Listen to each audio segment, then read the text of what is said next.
Монгол ерөнхийлөгч асан Монгол Ардын хувьсгалт намын дарга намрын энх хоёрыг Бүгдаанах Солонгос улсад улс төрийн оргнол хүсэн Бүгдаанах Солонгос улсын иргэн ариат болох хүсэлтэд илгээсэн талаар тус улсын хэвлэл мэдээллийн хэрэгслэр мэдээлж байгаа талаар өнөөдөр хэвлэлээр мэдээлэгдэж энэ олонний анхаарал татаад байна. Харин Монгол Ардын хувьсгалт намын удирдлагын зүгээс өнөөдөр мэдээлж энэ бол ор үндэсгүй мэдээлэл ямар шалтгаанаар ийм худал мэдээлэл тарсан талаар Бүгдаанах Солонгос улсад суугаа Монгол элчин сайдын яамд хандан энэ талаар шалгуулах хүсэлтэд илгээсэн талаар мэдээллээ. Хамгийн их сонирхол татж байгаа нь Солонгос улсын хэвлэл мэдээллийн хэрэгслэр зарим нэгэн телевиз, интернет сайт,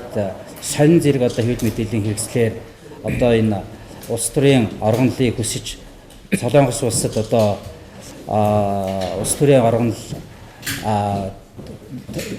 хүссэн энэ өргөдлийг нь хүлээж авлаа гэсэн мэдээлэлүүд гарсан. За үүнтэй холбоотойгоор Монгол Ардын хувьсгалт намын удирдлага төвшөнд шуурхаа уралдаж мөн энэхээр даргатай өөртөө бас утсаар холбогдож бид бас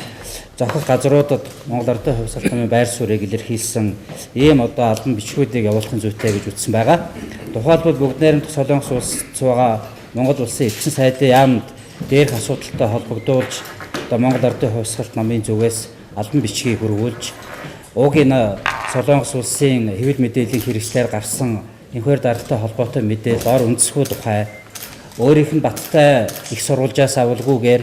энэ хэвлэл мэдээллийн хэрэгслээр гарсан мэдээллийг хэрхэн цааш нь зас залруулах асуудлаар бүгд найрамдах Солонгос улсын элчин сайдын яамаас анхаарал хандуулж зохих шугамбаараа энэ асуудлыг